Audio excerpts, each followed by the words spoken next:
How are y'all doing? Y'all doing good? Jason, how you doing? I'm doing Brady, how you doing? good. Luke, you doing good? Yeah, doing Brooklyn, how you doing? Corey Beth, how are you doing? Sean, Great. Alex. College people don't get questions. Tessa, how are you doing? Okay, good. Excellent. So, I feel college kids don't get Christmas. college kids don't get asked how they're feeling. Anyways. All right. First thing that you should know, these allergies got me acting up crazy. So if I'm coughing this entire time, y'all are just gonna have to deal with it. So obviously, we're gonna talk about Jesus, as you can see by this beautiful picture I got from Canva. But before we talk about Jesus, let's talk about something that's slightly less important. Me. The stick people, it's not as deep as the other stick people story. It's not as bad as Will. Will's my favorite stickman story. Anyways, so this is me. Something you should know about me is I loves math. I apparently can't spell. I love math, guys. I loved it so much I made it plural. I love math. Let me tell you why I love math. So when I was in school, right?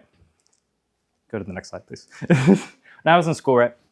Teacher would go up to the whiteboard, or the chalkboard in this case, and they'd write down the times table, and then they just stop teaching after that. And they'll be like, you know what? 1 times 8 is 8, 2 times 8 is 16, 3 times 8 is 24. Didn't tell me what multiplication is, didn't tell me what addition is, subtraction is, didn't tell me anything about it. They just told me what my times table was, and they just kind of left it there, right? And so, who thinks that this is actually the way I learned how to do math? You think that's the way I learned to do math? This is not the way I learned how to do math. Who thinks they would enjoy learning math this way? Not actually figuring out how multiplication works or division works, but just kind of learning facts like the times table, just memorizing it and then moving on. Precisely why I got a D in 6th grade. It's exactly why you got it. Because it doesn't work. Let's go to the next slide. What happens is, when you're learning a new topic, it's like a pyramid, right? You start with a foundational level. You have to learn foundational things. And when in the context of math, that's addition, subtraction, multiplication, addition. You learn these things and everything builds on top of it, right? But imagine for me, if you will, if you just stopped right there. If you stopped at just learning multiplication and addition and just didn't learn anything after that. That wouldn't work. Because what's going to happen is you're going to kill your growth. You're not going to grow as a great mathematician if you just stop at multiplication and addition. You need to learn more to be successful. You need to learn more to grow. And not only do you need to learn more to grow, you also, when you stop prematurely, you kill your joy. And let me show you what I mean by that. So if you're a math student, let's go to the next slide.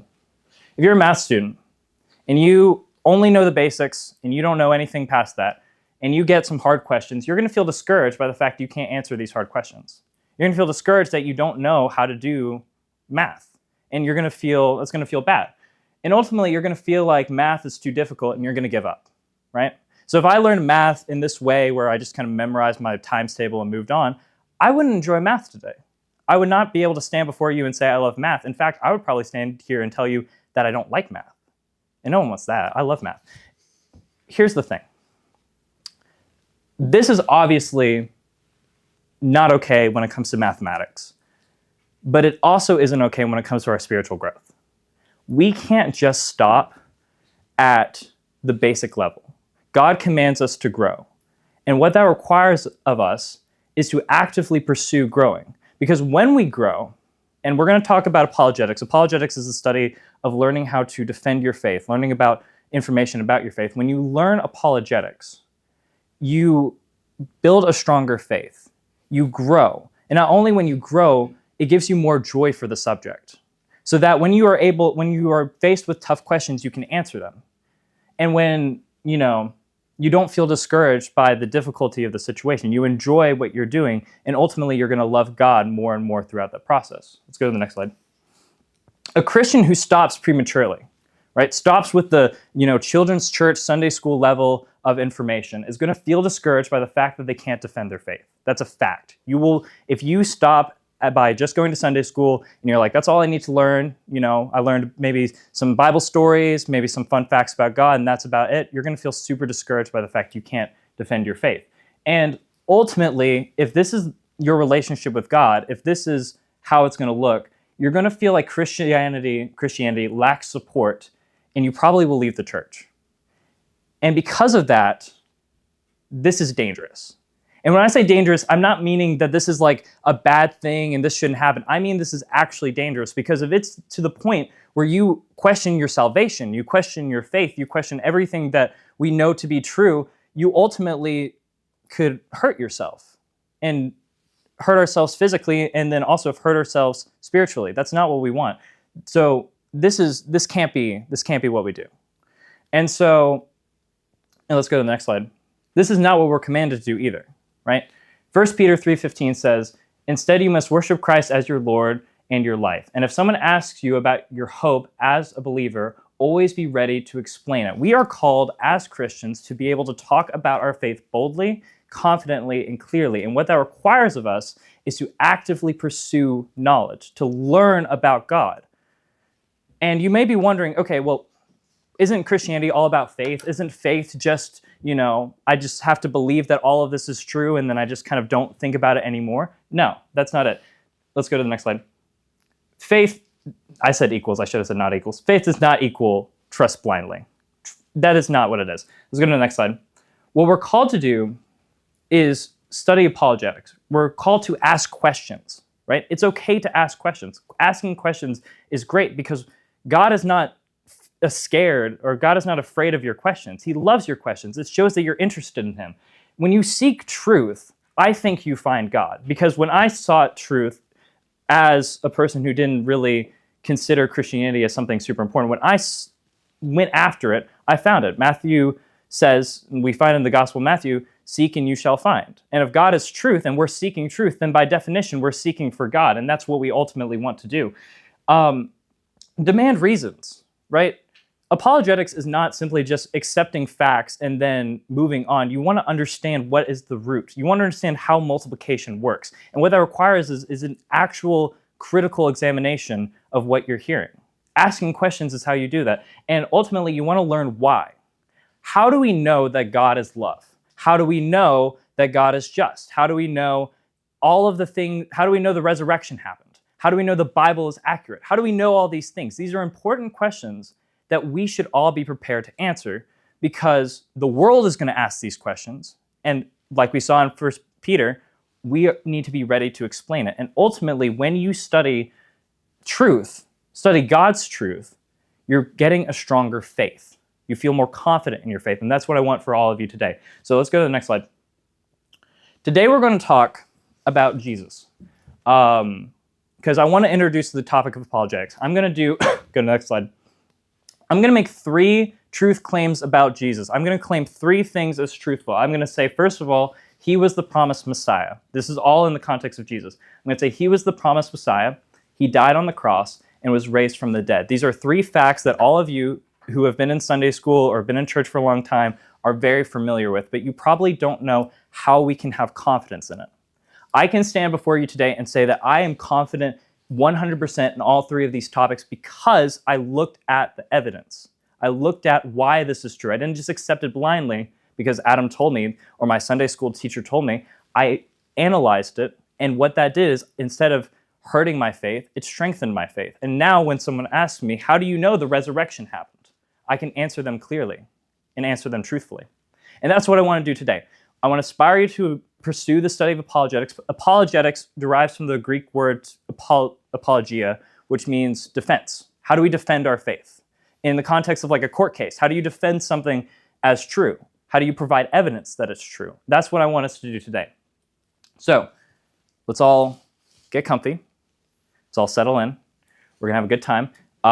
If you want to grab notes, you want to grab a Bible, you can do that now. If you need to get water, snacks, whatever, you can do that. We're going to get started then. So let's go to the next slide. First thing I'm going to claim is that Jesus was the promised Messiah. Let's go to the next slide. There's a lot of, or prophesied Messiah. There's a lot of prophecies that relate to Jesus Christ. And you've heard that before. But it's really interesting because, again, these prophecies that we find in the Old Testament, prophecies in the book of Isaiah, the book of Micah, all of these prophecies were written thousands of years before Jesus was born. but they are so accurate in portraying his life that I am convinced that Jesus Christ is the promised Messiah, that these prophecies are all pointing to Jesus Christ and that they all can be treated as accurate. I'm going to show you a couple of prophecies. First of all, and we don't have enough time to actually go into each one, but Isaiah 7:14 talks about the virgin birth. I've actually never said that book of the Bible. Can you help me with that, Adam? Hosea. Thank you. Hosea talks about called out of Egypt. Micah talks about how the Messiah is going to be born in Bethlehem. Go to the next one. Death of the children. That's when, you remember in the story of Jesus when Herod called for all children under the age of 2 in Bethlehem to be killed. This was prophesied in the book of Jeremiah. John the Baptist, the voice is calling out from the wilderness. This was prophesied too. Even small things like Jesus, the Messiah, going to Capernaum and Naphtali. This is all prophesied word for word. And it's so accurate that it's scary. It's scarily accurate. It's not something that you can just say happened by chance. And I'm going to show you why I think it can't happen by chance. Let's go to the next slide. These are 8 prophecies. Most of them I've already covered, but these are some of them are new. Born in Bethlehem, betrayed for 30 pieces of silver. His clothes were gambled off. Messiah hands and feet were pierced. Bones would not be broken. He'd be born in the tribe of Judah, called out of Egypt, and would be buried in a rich man's grave. These are all prophecies of the Messiah that we find in the Old Testament, written thousands of years before Jesus, but they all are accurate to his portrayal of life. These are all true. And you may be wondering, why is this significant, right? What if these are kind of general terms that could apply to a lot of people, and this doesn't really mean much? Well, this is a mathematical proof, because if you look at these 8 prophecies, the odds of this happening by chance, statistically, and I haven't done the math, but I'm trusting the people who did the math for me. They said that it's 1 in, that's 100, should be 100 quadrillion, get rid of a 0. It should be 1 in 100 quadrillion. That's a big number. And it's hard to explain 1 in 100 quadrillion, but let me give you an example. Y'all know the lottery? Y'all are familiar with the lottery? You know the chances of you winning the lottery are really low, right? The chances of you winning the lottery is 1 in, I think, 230 million, which means the chance of a person like Jesus being born, fulfilling all these prophecies, like completely randomly, like not intentional, this just happened to be, the chance of that happening is the same odds as every person in the United States winning the lottery. Do you think that every person in the United States could win the lottery, like, realistically? Absolutely not. And what it does is it tells you, okay, if every single person in the United States won the lottery, I think something's up. I think something's suspicious. I think something's rigged, because clearly that shouldn't happen. And that's what I feel about the prophecies, because these are just 8 prophecies about the Messiah. And the statistical likelihood of any one person fulfilling all these prophecies to such a great deal of accuracy is so unlikely to happen by chance that I feel inclined to believe that there is something more interesting going on, that he actually was the person prophesied in these miracles. And these are just 8 prophecies. I'm telling you right now that if you adjust your count, there could be between 200 and 400 prophecies about the Messiah, and Jesus Christ fulfilled every single one of them. If that is not mathematically insane, I don't know what is. And I don't want you to take my word for it. I don't want you to just believe this because I'm saying it. I want you to analyze the text. If you don't think that these are accurate portrayals of Jesus' life, and you can go to the next slide, Tessa. If you don't think these are accurate portrayals of Jesus' life, I want you to go to the books of Isaiah. Go to the book of Jeremiah. Look at these scriptures. You can find lists of these on your phones or on your computers, and you can do the cross-examination. You can look for where they're referenced. Matthew helps you a lot. If you read through the Gospel of Matthew, he'll say, Jesus did this, and this fulfilled this prophecy. Jesus did this, and this fulfilled this prophecy. Because Matthew knew, and we know, that a person fulfilling all these prophecies in the way that Jesus did is so substantial that we can't ignore it. And when we look at who the Messiah was promised to be, this person who would come out and be the king of Israel, would be God himself, it strikes me as insane. And I think that because of this, I can have firm foundation that I believe that Jesus Christ was actually the Messiah. I don't think he was just some guy who just happened to be born in the same tribe, happened to be born in the right city, happened to die in a way that was prophesied way before the process of crucifixion even was invented. A person who lived this exact perfect life just by chance. I can't believe it. I have to believe in Jesus Christ as the Messiah. That's my only conclusion there. So, don't accept what I say just because I said it. Don't just believe me because I'm up here with a pen and I'm standing on the stage. I want you to do this yourself. Look at the scriptures yourself. You can do it. It doesn't take you very long. You can do most of them if you just open up the book of Isaiah. But if you read it, it's astounding. Because it actually is true. It's not just like these vague... Here's the best part. It's not these vague wordings. It's not like some weird, okay, I guess that means he was born in Bethlehem, but that could really mean he was born in any city. No, it's specifically Bethlehem. He was specifically born of a virgin. He specifically moved to Naphtali. It's not vague, it's specific, and it's not a few prophecies, it's all of them. And if you think that that could happen by chance, that is a bigger leap of faith than thinking that Jesus was the promised Messiah. So I have confidence in this, and I want you to have confidence in that too. Let's move to the next slide. Talked about Jesus being the promised Messiah. Now let's talk about the cross. So here's the thing you need to know about the cross. And I'm going to say this before I start. The cross and Jesus Christ as a historical figure is not something to be afraid of thinking. If you think that Jesus Christ was a real person and he died on a cross, you are not a weird religious fanatic. You are actually part of a group of critical scholars. This is the accepted idea. Christian and non-Christian, New Testament historian, archaeological scholars will all, or at least the vast majority would agree that Jesus Christ was a real person and really died on a cross under the reign of Pontius Pilate. This is the truth. And we see that not just in the Bible, but we see it in texts like Josephus and Tacitus and other Roman historians who will talk about Jesus. Because if Jesus is the promised Messiah, you would imagine that he would be talked about by a lot of people, and we see evidence of that. He's a real person. He really existed, and he really died on a cross. This is not a fanatical claim. So, I want to talk about the process of crucifixion for a second. Now, people, in a way of denying Christ, where all of this is in the context of what people might object to in regards to our Christian faith. And I think one of the few things that we really need to defend is Christ is the Messiah, Christ died on the cross, and Christ was raised from the dead. If we have all three of those things, everything just falls into place from there. Because if he was the Messiah, and he really died and really raised from the dead, then we know that he's God and we should believe what he says. Now, the process of crucifixion. People agree that he went to the cross, but some people will claim that Jesus Christ didn't actually die on the cross. This is a belief commonly held by people of the Islamic faith, Muslims, because it's the only excuse they have. It's the only way that they can justify Jesus' life without having to admit that he was God, as saying that he didn't actually die on the cross. And to me, that's insane.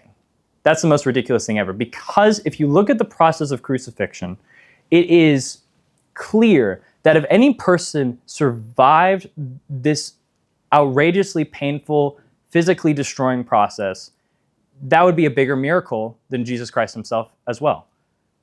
And the only way you can appreciate that is if you look at the process of crucifixion. Because it doesn't just start at being nailed to the cross.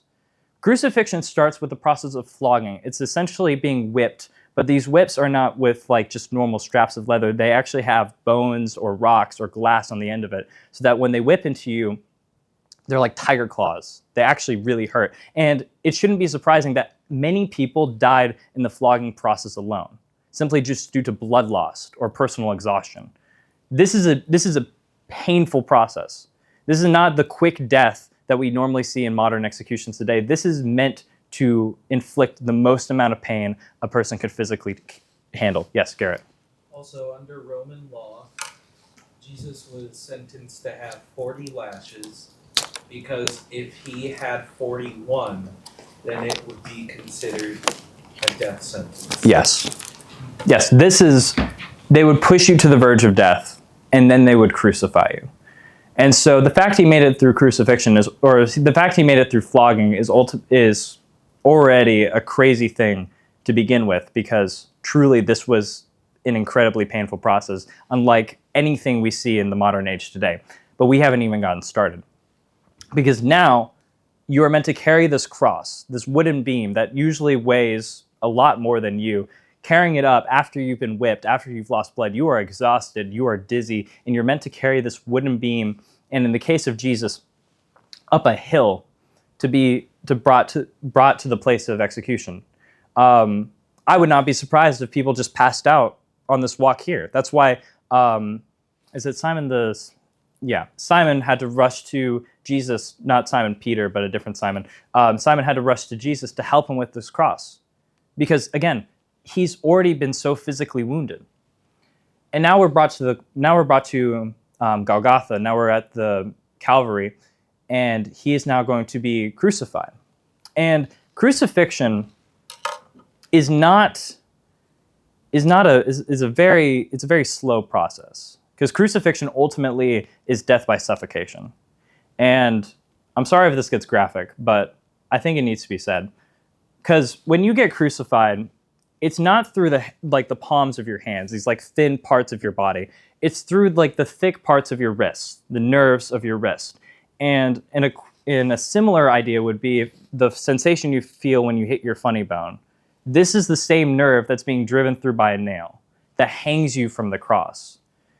After your hands are placed in this pattern, your feet are also placed on the cross as well. Then you're put up, and when you're in this hanging position, the reason why you die through crucifixion is because when you're hanging like this, you can't breathe. You can't exhale. It's essentially like you're permanently holding your breath. And what you have to do is you have to push yourself up using the strength from your legs to push yourself up so that you can actually breathe, and then you can let yourself go down. And this would happen over and over and over and over again until finally you were so exhausted that you couldn't pick yourself up anymore, and you would die on that cross, essentially death by suffocation. This would usually be accompanied by, and this is important to note, the Romans would make sure that you're dead. There is no recorded evidence of any person surviving a full Roman crucifixion. The only example of anyone ever surviving it was a partial crucifixion, because the person was brought down in the middle of it. This is death. Being crucified brings you to death. But I think it's important to mention that Jesus Christ went through it willingly. Jesus Christ was convicted by the Sanhedrin because they didn't like his teachings. He was claiming to be God, and they wanted him arrested and killed for what he was saying, for this blasphemy. They brought false testimony against Jesus. And you would think, if I was in this situation and I was being put on trial for my life, and I was being brought up by false testimony, people who were lying about what I said, people who were lying about what I did, I would be livid. I'd be like, I didn't say that at all. What are you, crazy? I would be fighting them till the entire process. Jesus didn't do that. He went through it willingly. And the only reason why I would ever think that someone would go through this process willingly is because he knew the ramifications of what was going on. The only reason I think that Jesus Christ wouldn't scream and yell and kick and beg the entire process through crucifixion is because I think he knew, and I believe he knew, that this would lead to the salvation of the world. That he must be God, because any man would fight the entire time. But God, knowing that this would bring about salvation, went through it willingly. Like a lamb silent before the slaughter. He never spoke a word, except to affirm that he was who he was claiming to be, which was God. This person who died on the cross was God, and he did it for you. Let's go to the next slide. This is important, because part of apologetics and part of realizing your faith is you realize the gravity of the gospel. You realize how significant the gospel is, because it's not okay to just look at the Bible or look at apologetics or look at facts and do nothing with it. You could be you can know everything there is to know about New Testament history. You could have read all 4 Gospels, know all about archaeology. You could even have a PhD in New Testament study, and still be an atheist because you don't respond to the message. This is the message, that Christ died for you. He went through this painful process that I described, not for the you of the general sense of the room, but I'm talking about the specific person who's sitting in your chair. That you. He died for you. You don't deserve it. He loves you. And what I mean by you don't deserve it, is I mean think of the most awesome person you know. Think of Miranda Hawthorne. She's awesome. Think of Miss Julie Liddy. Think of Rebecca Howard. Think of all these great people in our lives, how sweet and kind they are. They don't deserve this. They didn't deserve the gift of salvation. And so if you think, okay, Miranda Hawthorne didn't deserve salvation, she's a sinner, then gosh, well, look at me. So real. We don't deserve it. We don't deserve salvation. We didn't deserve Christ dying on the cross. We did nothing to give God a reason to do it other than the fact that he loves us. And I derive that fact that he loves us because I know about the crucifixion. The fact I'm not simply realizing that Christ loves me because Adam told me, or Pastor John told me, or I have a bunch of t-shirts that say Jesus loves you on them. I don't believe that because I've been told that my entire life. I believe that because I see it in the gospel. And I want you to see it too. This is apologetics. This is realizing your faith. Let's go to the next slide. Raised from the dead. It does nothing to Christian theology if Jesus didn't rise from the dead. If he's still sitting in a grave in Jerusalem, we are fools. We are the biggest fools on earth. But he raised from the dead. And that's why I think it's the thing that requires the most evidence for. Because people will agree that Jesus Christ fulfilled these prophecies. Atheists will agree that Jesus Christ was a real person who really died on a cross. But realizing that he rose from the dead is the claim that we need to rest on. And you can go to the next slide. Oh, that's not the slide I wanted to. Go to the next slide. We'll go back there. I have zero doubts in the resurrection of Christ. Let me be clear, the resurrection of Christ is the most fanatical, insane claim in the entire gospel. I can reasonably see, okay, maybe he was pulling some magic tricks and that's how everyone thought he was a healer. And maybe he was just really wise and he was just a good teacher. But the fact that the resurrection happened is the most insane claim of the gospel, and I can stand here saying that I believe it 100%. And let me tell you why I believe it. Let's go back to that slide. Here's the basic facts you need to understand.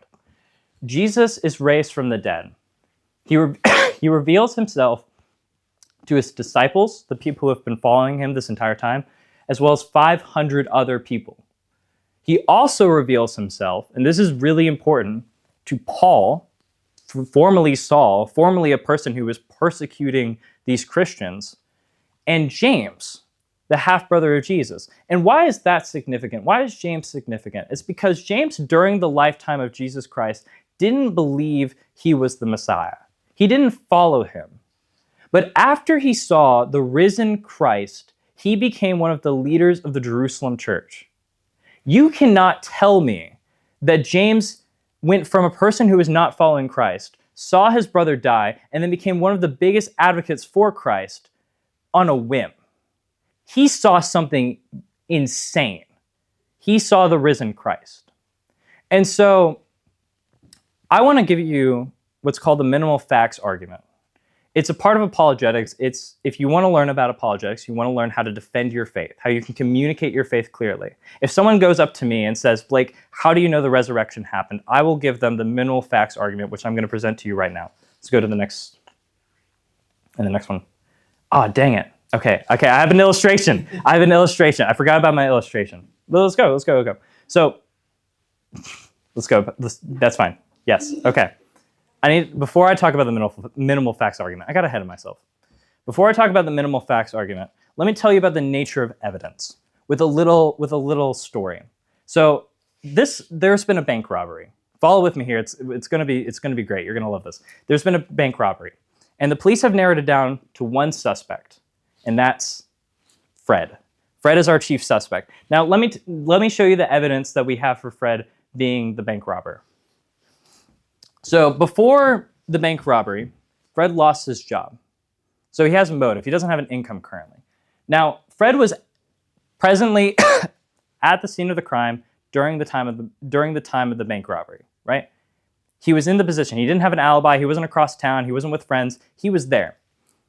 On his phone, he Googled how to rob bank about a week ago, which is kind of, you shouldn't do that, let's be clear. And when we searched Fred's house, we found a notebook full of plans on how someone hypothetically could rob that specific bank that was just robbed recently. Finally, in his apartment, we also found a giant bag of money, which need I say more. So who here thinks that Fred robbed this bank? Raise your hand if you think Fred robbed this bank. Yeah, okay. Let me tell you about evidence. So a prosecutor is going to come up to a jury and provide the case. They're going to provide all this evidence, and the defense is going to say this is all circumstantial, right? There's no DNA. There's no video cameras. We don't actually know 100% certainty that Fred actually committed this crime. But if we look at the evidence, it all points to one conclusion. The defense is going to say, well, okay, maybe he's writing a play, a novel, and he was doing research on how to rob a bank, and maybe this is just part of his research, and it's just happened that he was at the scene of the crime, and it just happens that he has a bag full of money. There's 5 pieces of evidence, and the defense is going to want to find 5 different conclusions that make it all work. But that's not how people think. Because all of these point to one conclusion, that Fred robbed this bank. And when you're a jury sitting in front of this, you technically have to have a step of faith. Because the prosecutors can only present so much, and it's on your behalf that you have to say, okay, I'm going to take all this evidence, I realize that it all points to one conclusion, and I'm going to believe it. You don't have 100% certainty that Fred committed this crime, but you have a lot of faith he did. And that's based off of evidence. That's what apologetics is. We can have faith. Faith is required. And people who will say, I need 100% evidential proof without a shadow of doubt that Christianity is real, they're being unrealistic. Because we don't have 100% certainty in anything. But we have a lot of evidence that point to one conclusion, and that was Jesus Christ was God, and he deserves our respect. So I'm going to present you the minimal facts argument. There's 5 facts that I need you to understand. First fact, Jesus was really crucified. All of these facts that I'm about to present are agreed by Christians, non-Christian scholars. People agree to this, right? These are not controversial claims I'm about to make.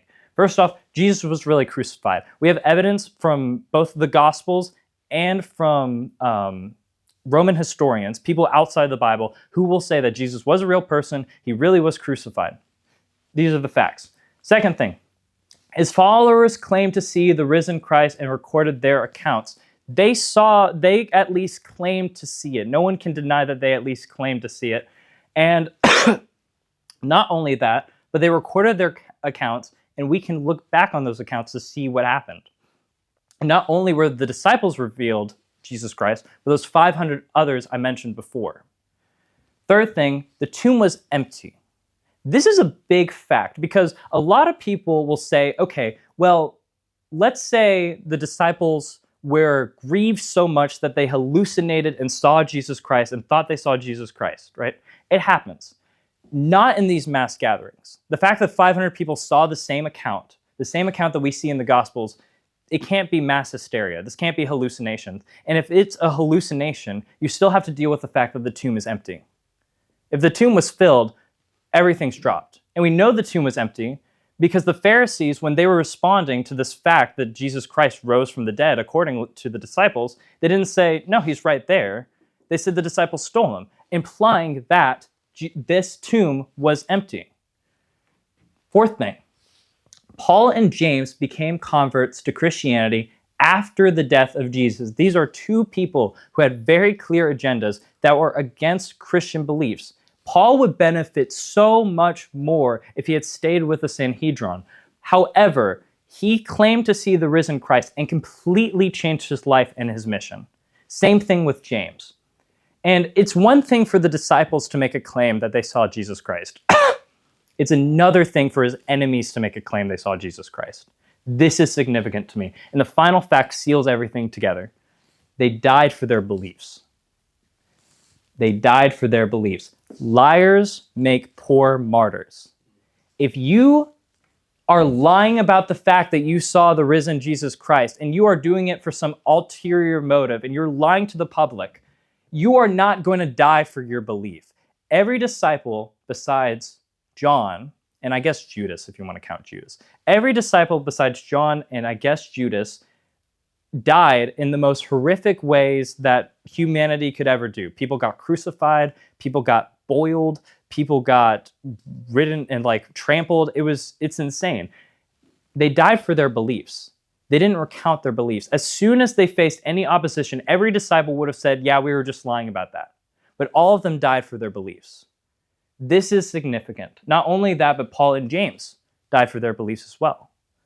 And so I can stand here and say that because of these 5 pieces of evidence, I don't know for 100% certainty that the resurrection is real. Maybe I can say that people had mass hysteria. Maybe they're out for power and lying. Maybe there were aliens involved.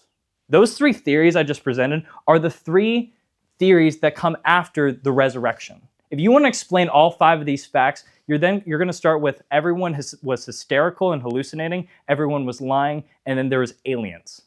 And once you get to aliens, then it kind of gets weird. So the only conclusion that you can reasonably derive from these 5 facts is that Jesus Christ was risen from the dead. And if that means if he rose from the dead, that means he's God.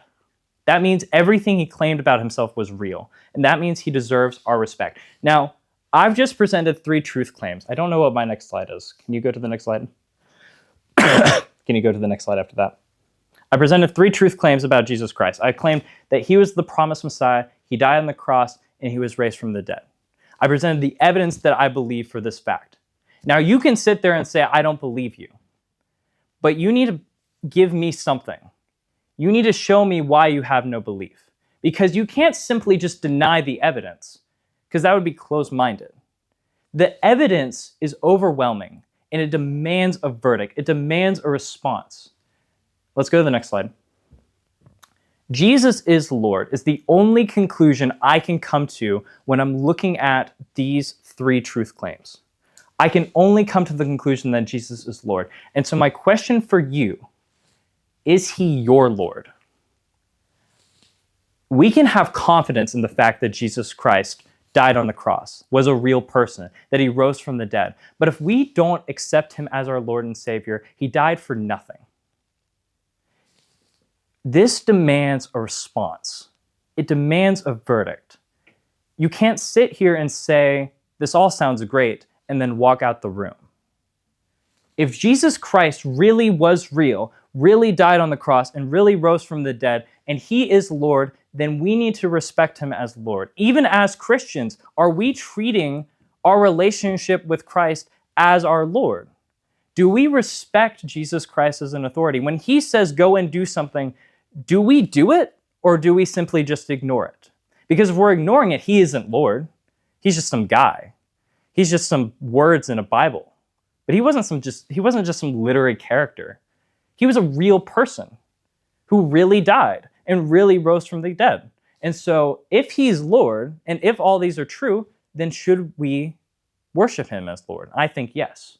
And if you don't think that he's Lord, then you have to respond in your own ways to the evidence. And so let's go to the next slide. Here are the 4 questions I have for you. We're going to have a moment of prayer. First thing is, do you believe in Jesus, that Jesus is God? And do you believe in the resurrection? If you don't, you have to respond to the evidence that I just presented for the fact that Jesus is God and for the fact of the resurrection. These are the first 2 things. If you accept these 2 things and accept them in your heart, you are a Christian and you are saved. And then if you're a Christian and you are saved, my next 2 questions apply to you. Could you defend your faith? And the answer is probably a lot of us can't. And that's okay, because we're young and we're growing. But like I said before at the beginning, we can't just stop. We can't just say, okay, Jesus is Lord and, Jesus is love, and stop there. We need to pursue him. We need to search for growth. Nourish yourself with spiritual milk. Paul condemns the churches because he says that you should be so far down your spiritual path, but y'all are simply still just babies because you're not pursuing God. God demands us to pursue him. And when we pursue him, we should be able to defend our faith. That's why I'm so thankful that the next series we're going to do in this youth group is about apologetics. It's about doubts and worries that we have as Christians and reasoning through them, presenting evidence for Christ and talking about them in a way that works. But this should be our ultimate goal. Can we defend our faith? And the next question kind of applies to it. Will you be bold for Christ? Because again, it doesn't do any help to just accept it in your head and just keep it in your head. We need to be bold for Christ. We need to put the message everywhere so that other people can realize what we realize, that Jesus is Lord and he has the power to save. So let's go to the next slide. This is my Savior. This is God himself who came down to earth. He died on the cross and rose from the dead. I know he did this for a fact. If you know it for a fact, is he your Lord? Do you respect him as Lord? If you do not believe he is God and do not believe he rose from the dead, you have to respond to the evidence.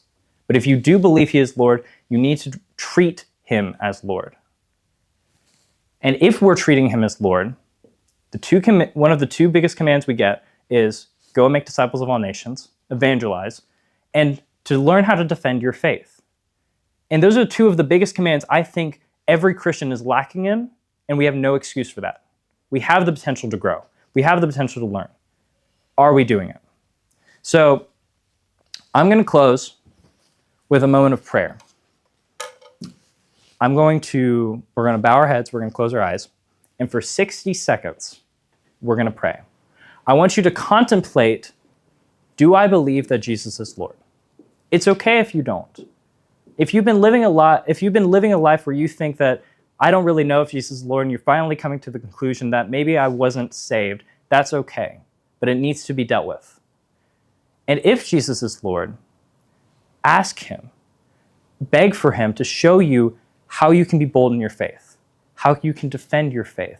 Ask him for a spirit that learns and doesn't just stop at the basics, but pursues God with every ounce of your soul and being.